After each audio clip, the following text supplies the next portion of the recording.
Good morning बच्चों, आप सभी को मेरे YouTube चैनल मिरेकल गोल में स्वागत है। आज हम इस लेक्चर में देखेंगे कॉन्सेप्ट पढ़ेंगे बाबू ट्रायंगल का, ठीक है बाबू। और एक्सरसाइज जो भी कॉन्सेप्ट हम बताएंगे वह सारा का सारा कॉन्सेप्ट जो होगा एक्सरसाइज 6.1 और 6.2 के लिए होगा बाबू। देखो यहाँ कॉन्सेप्ट हम लिखे हुए, ठीक ना बाबू, कॉन्सेप्ट, ठीक ना बाबू। चलिए हम लोग स्टार्ट करते हैं क्लास। सबसे पहले हम देखते हैं बच्चे क्या क्या कंडीशन होता है और सारांशम होने के लिए, ठीक ना बाबू, क्या क्या कंडीशन होता है आज हम लोग देखते हैं इसको, ठीक ना बाबू। तो बच्चे दो त्रिभुज समरूप, ठीक ना बाबू, दो त्रिभुज समरूप तभी कहे जाते हैं बच्चे जब उन त्रिभुजों का कॉरस्पॉन्डिंग एंगल जो होगा ना बाबू वह बराबर होगा, यानी संगत कोण जो होगा बाबू वह बराबर हो और उसकी संगत भुजा जो होगा बच्चे वह अनुपात में होगा बाबू, तब उसी त्रिभुज को कहा जाता है बच्चे समरूप कहा जाता है, ठीक है बाबू।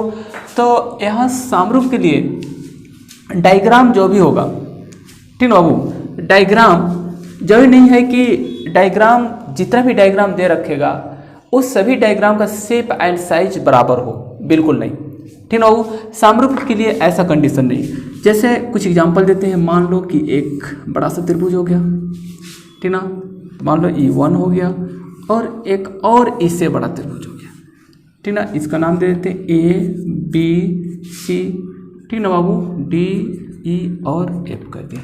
ये दो त्रिभुज अगर इसका कॉरस्पॉन्डिंग एंगल बराबर हो, ठीक ना बाबू, इस एंगल के बराबर E वाला एंगल हो और ये जो एंगल देख रहे हो बच्चे इस एंगल के बराबर E वाला एंगल हो और इसकी सभी संगत भुजा यानी AB जो होगा बाबू DE के और BC जो होगा बाबू EF के और AC जो होगा बच्चे DF के, ठीक ना, भुजा के अनुपात में होता है बच्चे। दैट इज कह सकते हो कि सभी संगत भुजा एक ही अनुपात में होता है, तो ऐसी त्रिभुज को हम लोग कहते हैं बच्चे समरूप त्रिभुज कहते हैं, ठीक ना। और इसका सिंबल होता है बच्चे इस तरह से, राइट ना। अगर ये दोनों त्रिभुज को हमें समरूप दिखाना होगा बाबू तो ए यहाँ लिख देते बच्चे त्रिभुज ABC समरूप है, मतलब सिमिलर है बच्चे। देखो त्रिभुज DEF हो जाएगा, अरे वो समझ में, ठीक ना। फिर से एक बार देख लो बच्चे, फिर से एक बार मैं बता दूं आपको कि समरूप होने के लिए कंडीशन है कि पहला चीज बच्चे कि, ठीक ना, दो आकृति हो, दो त्रिभुज हो, जो भी हो बच्चे, ठीक ना, यानी लिख देते हैं दो आकृतियों के सभी संगत कोण बराबर हो, ठीक ना बाबू। और दूसरा पॉइंट होगा बच्चे, ठीक ना बाबू, दो आकृतियों में आकृतियों मीन्स हो सकता है बच्चे त्रिभुज हो सकता है, चतुर्भुज हो सकता है, अरे उस समय, ठीक ना, या आयत हो सकता है, वर्ग हो सकता है, सच पर ना वो, ठीक है, वृत्त हो सकता है। दो आकृतियों के सभी, यहाँ अच्छा से लिख देते इसको, सभी संगत कोण बराबर हो और इसी में जोड़ देते हैं और सभी संगत कोण अनुपात में हो, अनुपातिक होता है तो वे दोनों आकृति, ठीक ना बाबू, होता है, ठीक है, लिख देते इतना ही, ठीक ना, हो तो वे दोनों त्रिभुज या दो आकृति जो होगा बाबू वह समरूप होगा, ठीक ना बाबू। तो फिर से एक बार मैं बता दूं कि समरूप होने के लिए जरूरी नहीं है कि ये सभी भुजा इसका जो हो वह बराबर हो, बिल्कुल नहीं, ऐसा नहीं है, ठीक ना।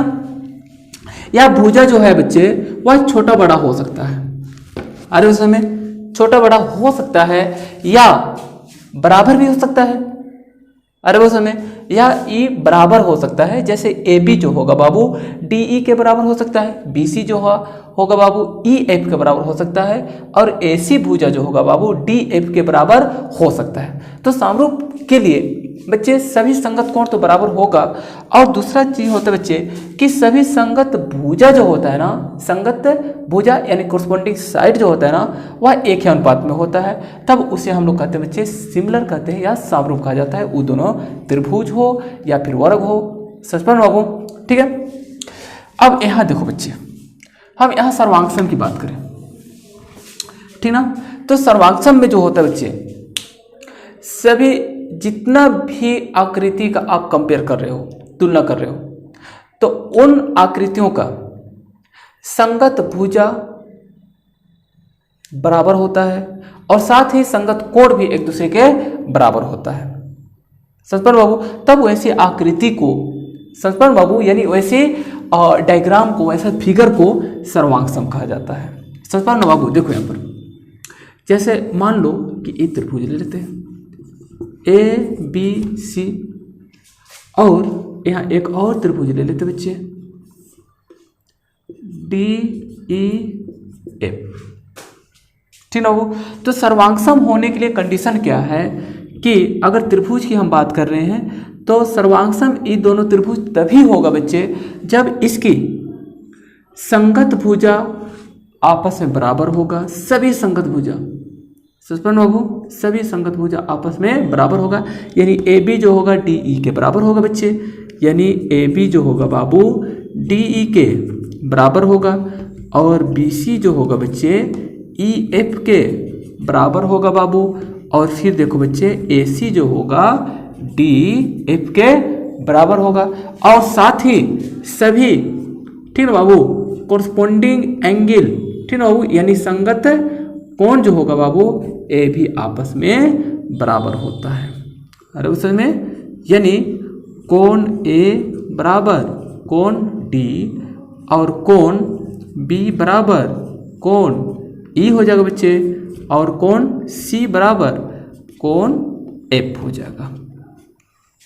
समझ पा बाबू, यानी कुल मिलाकर होता क्या है ना, अगर रिजल्टेड फाइनल रिजल्ट देखा जाए तो जो भी डायग्राम होगा एक दूसरे को क्या करता है बच्चे, कोइंसाइड कर लेता है, यानी ओवरलैप कर लेता है, पूरी तरह से एक दूसरे को क्या करता है बच्चे, ढक लेता है। तो वैसा आकृति, वैसा डायग्राम जो होगा बाबू, वो दोनों डायग्राम जो होगा बच्चे एक दूसरे के सर्वांगसम होगा, ठीक है बाबू। और इसको हम सर्वांगसम को रिप्रेजेंट करते बच्चे इस तरह से, ठीक ना बाबू।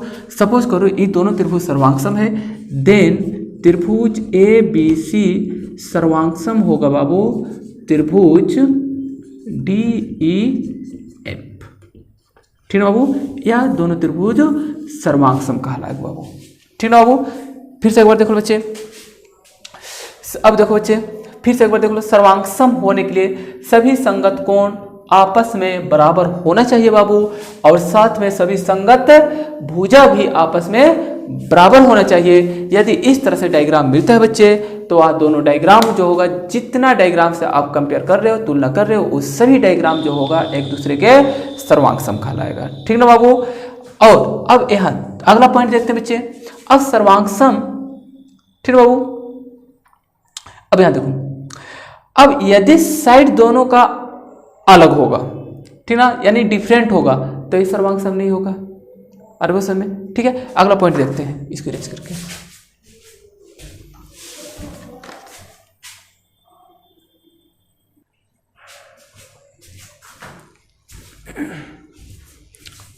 चलो नेक्स्ट पॉइंट में देखते हैं, समरूप का कुछ एग्जांपल देते हैं। सपोज करो, ठीक ना, कि एक स्क्वायर है बच्चे, ठीक है, मान लो ये 2 सेंटीमीटर का इसका लेंथ, और एक बड़ा स्क्वायर है, सपोज करो इसका 4 सेंटीमीटर है। एक और बड़ा सा कर देते हैं, इसका सपोज करो 6 सेंटीमीटर, ठीक ना। अब यहाँ देखो बाबू, अगर हम एंगल की बात करें तो इसका कोरस्पॉन्डिंग एंगल जो होगा, यानी इसका संगत कोण जो होगा बाबू, वह आपस में बराबर है। अरे उस समय आपस में बराबर है, बाबू ये जरूरी नहीं है कि समरूप होने के लिए सभी साइड जो होगा आपस में बराबर हो, नहीं, बिल्कुल नहीं। ऐसा हो भी सकता है, नहीं भी हो सकता है। एक भुजा बराबर हो ही सकता है और नहीं भी हो सकता है, ठीक ना बाबू। तो ये देख रहे बच्चे, ये डायग्राम देख रहे हो, यह एक दूसरे के समरूप है, ठीक ना बाबू, क्योंकि इसका सभी साइड एंगल जो है सब बराबर है और इसकी भुजा जो होगा बाबू एक ही अनुपात में होगा बच्चे, समझ पा बाबू, एक ही अनुपात में होगा। देन यह त्रिभुज जो होगा या वर्ग जो होगा बच्चे यह समरूप होगा, ठीक है। अब एक एग्जांपल लेते हैं, जैसे दूसरा एग्जांपल लेते हैं। मान लो कि यह एक वर्ग है जिसका साइड 4 सेंटीमीटर ले लेते हैं और एक बच्चे यह ना आयत ले लेते हैं, ठीक ना, लेंथ कुछ भी होगा, ठीक है। तो यह दोनों चतुर्भुज जो होगा बच्चे यह समरूप नहीं होगा। समझ बाबू क्यों नहीं होगा? क्योंकि डायग्राम भी जो होना चाहिए ना एक ही डायग्राम होना चाहिए। समझ बाबू, यानी आकृति जो होना चाहिए, अगर स्क्वायर है तो स्क्वायर ही होना चाहिए। ऐसा नहीं कि एक स्क्वायर होगा तो दूसरा आयत होगा। समझ पा ना, जैसे यहाँ पर देखो एक स्क्वायर है मीन्स वर्ग है तो दूसरा आयत है, ठीक बाबू। तो यह जो होगा बच्चे यह समरूप नहीं कहलाएगा। समझ पा बाबू, तो डायग्राम जो होना चाहिए बाबू वह एक ही डायग्राम होना चाहिए। मीन्स आयत है तो आयत ही होना चाहिए, वर्ग है तो वर्ग होना चाहिए, त्रिभुज है तो त्रिभुज ही होना चाहिए। जैसे अगर बात करें हम, जैसे वर्ग ले लेते हैं और यहाँ एक सर्किल ले लेते हैं। समझ पा बाबू, अब इसका लेंथ कुछ भी हो, जैसे 2 सेंटीमीटर है, इसका रेडियस भी कर देते हैं 3 सेंटीमीटर। तो यह दोनों जो होगा बच्चे यह एक दूसरे के समरूप नहीं होगा, क्योंकि डायग्राम जो है बाबू यह स्क्वायर है मीन्स वर्ग है और यह बाबू वृत्त है, सर्किल है, इसलिए यह दोनों डायग्राम जो होगा एक दूसरे के समरूप नहीं होगा, ठीक ना बाबू। तो इस चीज़ को जरा ध्यान देना बच्चे, जो समरूप होने के लिए डायग्राम जो होना चाहिए एक ही डायग्राम होना चाहिए। एक ही कहने का मतलब है बाबू कि अगर वर्ग है तो वर्ग होना चाहिए, त्रिभुज है तो त्रिभुज होना चाहिए, वृत्त है तो वृत्त होना चाहिए, आयत है तो आयत होना चाहिए, तभी उन आकृतियों के बीच समरूप हो सकता है या फिर सर्वांग हो सकता है। सतपाल बाबू, अब यहाँ देखो बच्चे सभी सर्वांग जो होता है बच्चे वह समरूप हो सकता है, ठीक है। यहाँ पॉइंट हम देते हैं नोट में, जैसे पॉइंट हम लिखते हैं सभी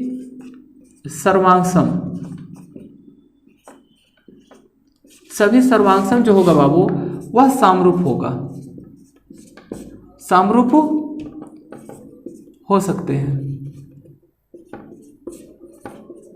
समरूप हो सकते हैं।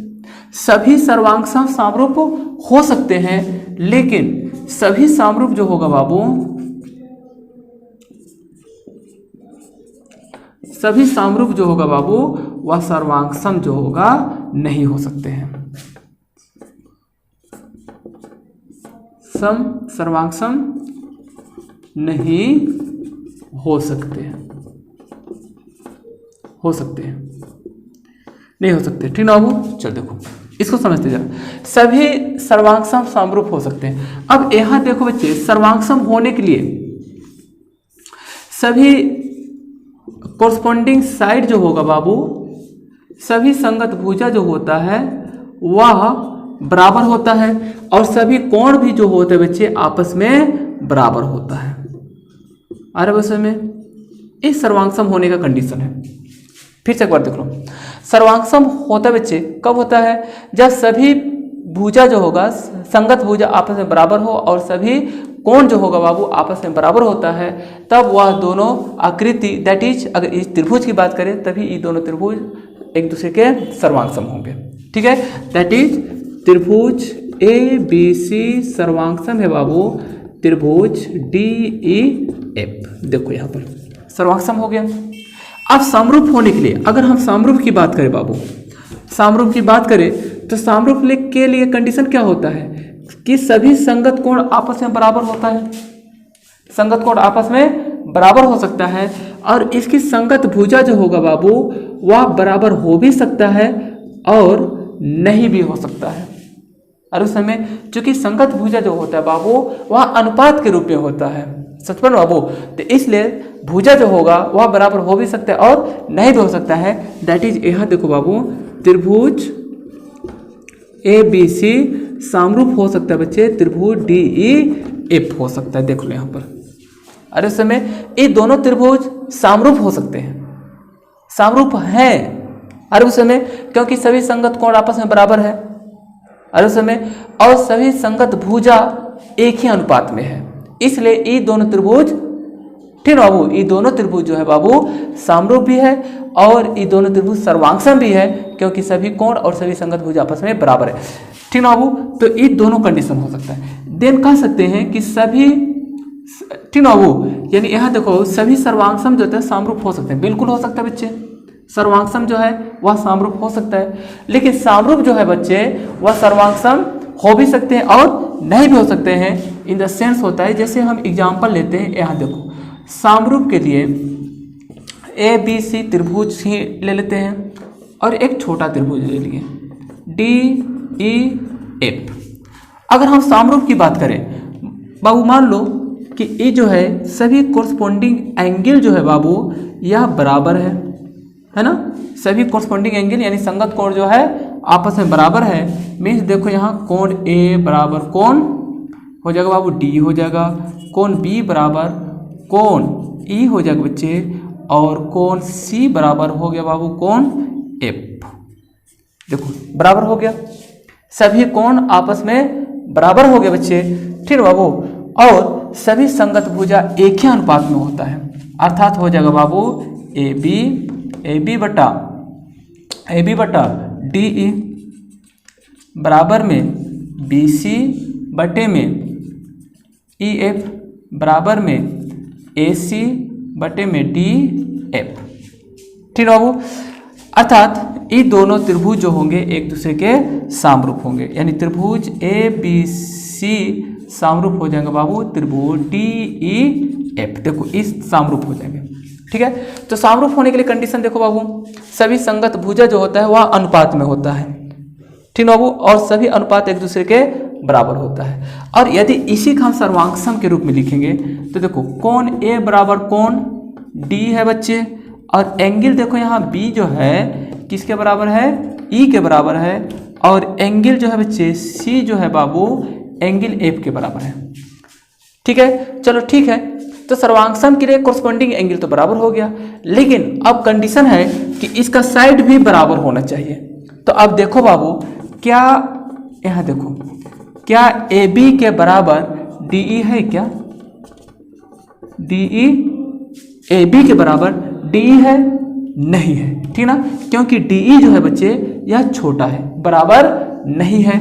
और देखो बाबू BC के बराबर EF जो है नहीं है, इक्वल नहीं है, और AC के बराबर ना बाबू DF नहीं है। अरे समय ठीक है। अब देखो यही दोनों त्रिभुज समरूप तो हो जा रहा है, यहाँ पर ये दोनों त्रिभुज समरूप है, लेकिन यही दोनों त्रिभुज देखो बाबू सर्वांगसम नहीं हो रहा है, यानी सर्वांगसम का जो कंडीशन है उसे फिलफुल नहीं कर रहा है, इसलिए ये दोनों त्रिभुज क्या होगा बच्चे, सर्वांगसम नहीं होगा। बट ये दोनों त्रिभुज जो है बाबू समरूप है। सो हम कह सकते हैं बच्चे सभी समरूप जो है वह सर्वांगसम नहीं हो सकते हैं, बट सभी सर्वांगसम जो होगा बाबू वह समरूप हो सकते हैं। सचपन बाबू, क्योंकि सर्वांगसम के लिए देखो बच्चे एंगल तो बराबर है, लेकिन साथ में सभी कोरस्पोंडिंग साइड जो होगा, भुजा जो होगा बच्चे वह बराबर होना चाहिए, जो कि दोनों त्रिभुज की जो भुजा है बच्चे एक दूसरे के बराबर नहीं है, इसलिए ये दोनों त्रिभुज सर्वांगसम नहीं होंगे, लेकिन ये दोनों त्रिभुज समरूप है। अरे समझ में, आई होप कि आपको समझ में आ रहा होगा, ठीक ना बाबू। ठीक है, आगे बढ़ते हैं। ठीक है, तो फिर से एक बार मैं बता दूं, ठीक ना बाबू, कि समरूप के लिए ऐसे हमको पढ़ना है, समरूप ही पढ़ना है, एंगल जो पढ़ेंगे समरूप पढ़ेंगे, इसलिए उसको ज्यादा थोड़ा फोकस करते हैं, ठीक ना बाबू। समरूप त्रिभुज, दो त्रिभुज समरूप तभी कहे जाते हैं बच्चे जब उसकी संगत कोण आपस में बराबर हो और सभी संगत भुजा जो होता है बच्चे एक दूसरे के अनुपातिक होता है, यानी अनुपात के रूप में रहता है बच्चे, तो वो ही कहलाता है बाबू समरूप कहलाता है। ठीक है, वो बाकी हम नेक्स्ट पार्ट में बनाएंगे, क्योंकि वीडियो लंबा जा रहा है, ठीक ना। और आई होप कि आपको समझ में आ ही रहा होगा। ठीक है, कोई दिक्कत होगा, परेशानी होगी, आप कमेंट कीजिएगा। ठीक है बाबू, ओके।